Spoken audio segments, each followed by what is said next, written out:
Hello, great people. Welcome back to our channel. We're so excited to have you again. Simon Ekpa, who is an ardent follower of Mazi Nnamdi Kanu and also IPOB supporter, has sent very stern warning to those whom he considered to be his attackers. Don't forget that ever since Mazi Nnamdi Kanu was taken into custody by the DSS, he no more can broadcast, and the person who has been overly vocal concerning the activities of IPOB has been Simon Ekpa, who is doubling as a citizen of Nigeria and also of Finland.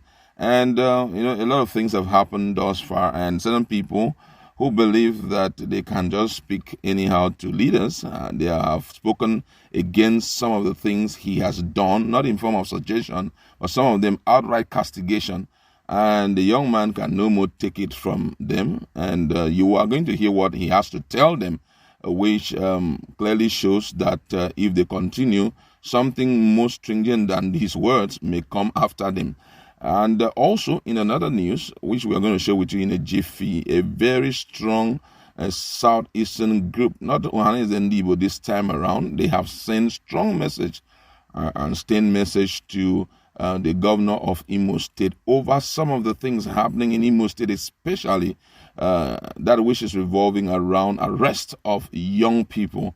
And they have given him mandate what he has to do right away for all of these things, to be put to rest, considering the fact that he was sent in as a representative of the people. You're going to hear the content of their warning, which they have sent to the Imo State governor. But before we give you all of that, if you've not subscribed, please kindly hit on the red subscribe button and also the bell icon so that you can get notification anytime we publish our videos.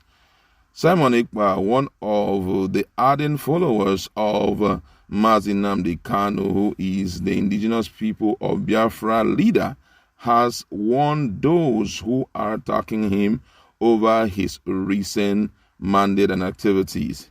Ekpa, who is a dual citizen of both Nigeria and Finland, has headed Radio Biafra following the rearrest of the IPOB leader Mazi Nnamdi Kanu from an undisclosed country. In a tweet on his official Twitter page on Wednesday, Simon Ekpa, fondly called SE, warned that the wrath of God would fall on those attacking him, stating that he does not want to command the group, that's the IPOB, against such a person. According to him, those angry over his activities should channel their grievances against the Nigerian government, who have made them to be this frustrated.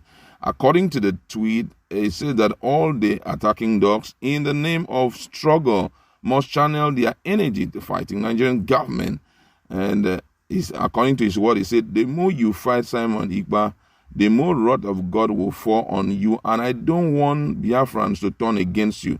It is spiritual. My loyalty is to Biafra and MNK, the DOS, and also IPOB. And he ended it with telling them just this strong word. He said they should be focused. And also in another development, the Igbo National Council, INC worldwide, which is a socio-political organization in the Southeast, has called out the political elite over the secessionist agitation across the region. The group accused the Igbo political elite of sabotaging the self-determination struggles of the region, urging that to think twice as the day of reckoning may soon befall them. The INC called on Governor Uzodinma of Imo State to order the immediate stop of the clandestine raid and arrest of Igbo youths in the state, and also ordered the immediate release from detention of all the Igbo youths arrested in relation with with membership of the indigenous people of Biafra, IPOB, and Eastern Security Network, ESN. In a statement signed by its president, Chilox Godson, and issued to journalists in Umuahia, Abia State capital, on Wednesday, the INC accused the Uzodinma-led Imo government of aiding the arbitrary arrest and reckless abandonment in security custody without fair hearing. The geopolitical group lamented that it has received reports that many of the abducted Igbo youths were being extrajudicially murdered in cold blood in different detention cells in Imo without the knowledge of their parents and their corpses thrown away. We have also observed that the security operative has continued to tag these youth being abducted as members of IPOB's and without a cogent or verifiable proof. We note that this neo-mafia Gestapo style of abduction of Igbo youth by security operative in Imo State is part of the jihadist agenda to exterminate and depopulate the Igbo people through false accusation. The INC is very disappointed in the government of Imo State for their alliance with the enemy of Igbo race to destroy the Igbo nation. He went further to say that this must be brought to a standstill, and this has triggered a lot of reactions from the people. This one says here, we are so sure that in leadership, this kind of thing will always come. Simon Ekpa must learn to lead. Now, let me just say something about that, because I know right now Simon Ekpa may be going through a lot of pressure. The truth is that whenever change is introduced, you don't expect the people to embrace you just like that. It's suddenly you're going to hear the good, the bad, the ugly. There are a lot of people who will support you. There are some who will want to betray you. Some will also want to abort the purpose for which you were brought into, any leadership position, or they'll try to frustrate all your effort towards achieving what you're striving to achieve. It's a normal thing in any circle. We've already, here in Nigeria, it's happening. For example, there are certain things that we can say that the presidency may be trying to do, but there are certain persons who will ensure that they frustrate him with everything they have, just to make sure that there's a dent on his leadership. It's a normal thing anyway. So it's good sometimes you just try to, pay deaf ears to what they are saying, pretend as if you don't read it on media, and forge ahead. That's the beauty of leadership. Your ability to lead the people, despite all distractions, you're still forging ahead. Instead, you sit back and try to, think of innovative ways that you can use in pushing whatever you are doing forward. You can't stop them. If you like, call any kind of fire to visit them wherever they are. The truth remains that everyone who is a leader, at one point or the other, will have people who will castigate them and, tear them apart with their words. It will be as if you are going ultraviolence, or maybe you are going a different direction. You are not even doing the right thing you're supposed to do. It does happen.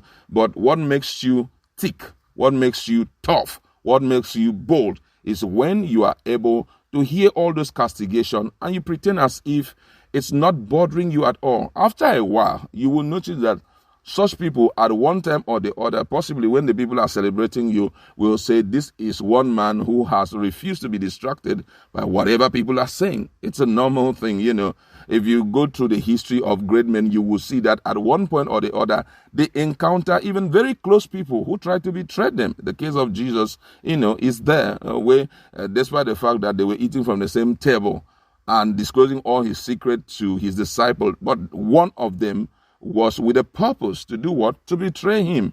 So it's a normal thing. It's what you're going to see. No matter as far as you're existing in this world, you're going to see such people, and they are always neck-bend and head-bend to frustrate you. For me, it's very normal, but he has also sent a warning out. Let those whom he considers to be his attackers, let them stay off, from distracting him, especially considering the fact that Mazi Nnamdi Kanu is not around. You understand? Now, looking at the case that is ongoing in Imo State, it bothers the heart most of the time when things are done without verifiable evidence, verifiable proofs. You understand?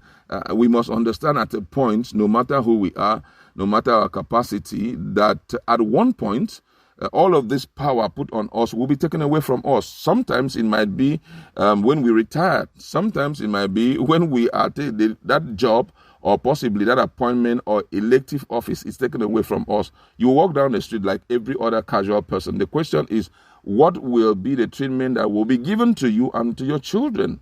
in events of of that kind. Yeah, we know leadership demand so much. Sometimes people go ahead of you to make decisions for you. But when it has to do with the lives of people, when it has to do with your own people that you are representing, you must be very definite. Definite in the sense that you set up strategy where whoever you are going to deal with, there must be a visible thing the person has done which contravenes the law of the land, which contravenes, the happiness of the people. Then you can deal with the person, but not just dealing with people and treating them as if they themselves, whom we are dealing with, won't one day have opportunity of leading. Look at someone like the president of Nigeria, former president of Nigeria, IBB. Look at how people are lambasting him left, right, center. Some people do not even want to hear from him.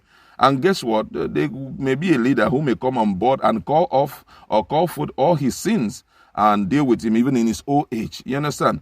Now, these guys have left. Some of them have some regrets, and some of them you see them rolling out those regrets and wishing that the younger generations will hear them and would not, tread their pathway. You understand? So at this point, whatever that